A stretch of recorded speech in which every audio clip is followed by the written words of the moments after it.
Hello, I'm Richard Hooper and this is SatTV Week. Now I'm here at Satellite Asia where I'm pleased to be joined by Yossi Gal of Gilat. Yossi, thank you very much for joining me today. Thank you, Richard, for having me. Now let's talk about SkyEdge IV. Launched last year, how has it been received in the market? Oh, thank you for the question, Richard. SkyEdge IV was actually launched last year in Satellite show in Washington, and it has been enormous since then. Acceptance of the system is wide. We've seen acceptance of the system by some of the large satellite operators. Let me count some of them. SES is relying on SkyEdge IV for their MEO O3 mPOWER constellation, as well as for their VHTS satellite SES 17. Not only this, they are going to deploy SkyEdge IV also for the O3B Classic that they already have in place as an uplift to the current infrastructure. Intelsat have selected the platform for their new software-defined satellite IS-40E, and recently Hispasat have selected the platform, the SkyEdge IV platform, for the new Nexus satellite. Now, this could have been a story by itself of having the platform selected by all of those, but since it was launched, it was actually already deployed. So we have SkyEdge IV deployed in like over 20 gateways, teleports around the globe. And these SkyEdge IV systems that have already deployed are enabling billions of bits per second over satellites. So this is really amazing in such a short time how this was accepted, and orders keep on coming. So we're looking forward to announce more and more names. Now, mobility sector, pandemic, it took a hit. Is it recovering? It has been recovering. We have seen more demand after the pandemic coming for the in-flight connectivity services, which turns later on for more demand for our services and equipment.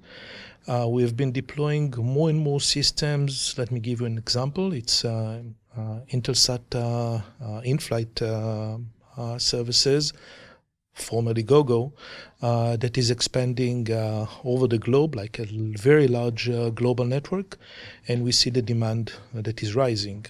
Our analysis shows that probably has two reasons, and some of it is related to the pandemic. People during the pandemic, they got used to consume lots of information and be connected all the time. Guess what? Now when they are flying, they want to stay connected. So it's no longer just for the business people as it used to be. Now it's for everybody who is traveling. They want to keep connected. Some free Wi-Fi initiatives would probably generate much more than this. 2022 has been a record year for Gilat in IFC, and we expect 2023. It already started with some additional orders, and we see this growing as well. In addition to IFC, the maritime market is newer for us. We've been selected by SES to power their maritime segment, again using SkyEdge IV, using our Aquarius VSAT platform, which is a very high bandwidth platform. So this is showing also a growing demand. Altogether, the mobility segment for us is really recovering in large after the pandemic. Now, another area really strong in is cellular backhaul. What's the status of this sector at the moment? Well, cellular backhaul has been traditionally a very strong market for Gilat. Gilat today is delivering probably more than 75% of all cellular backhaul via satellite sites globally. We have been selected by large MNOs all over the globe.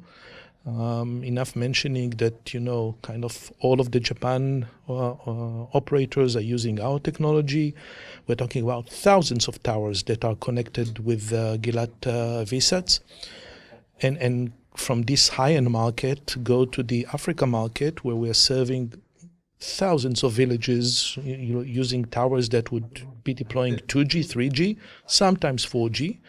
Across all of Africa, and recently also announced that the team in Brazil have already crossed many more than 1,000 sites, probably the largest solar backhaul network in Latin America.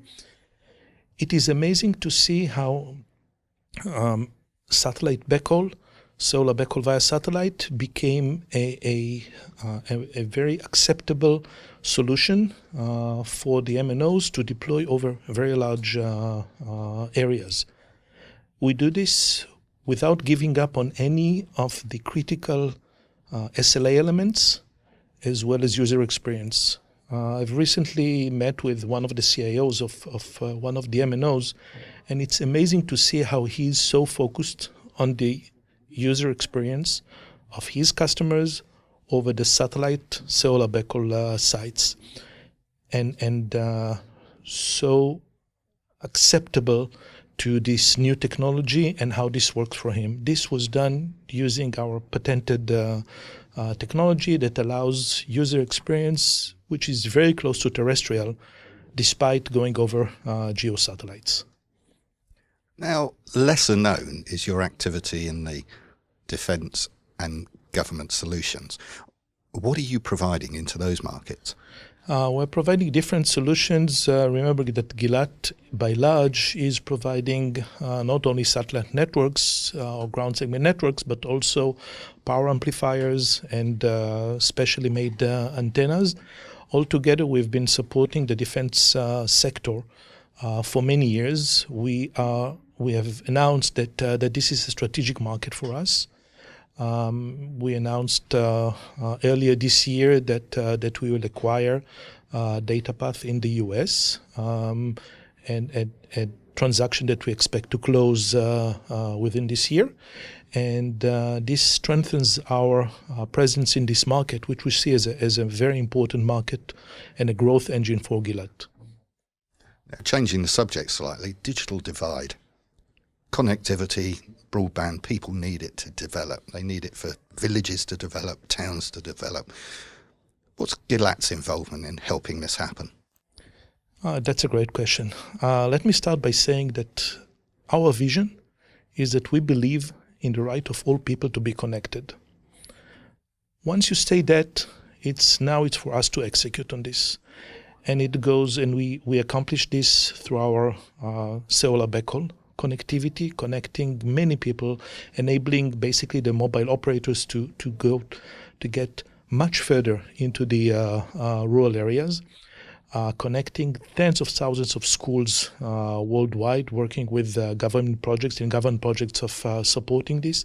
The same for other projects such as e-health and e-banking and bringing banks or ATMs to the most remote areas in India and other places, and to some extent even bridging this gap for the people who are traveling on airplanes, like we just mentioned earlier.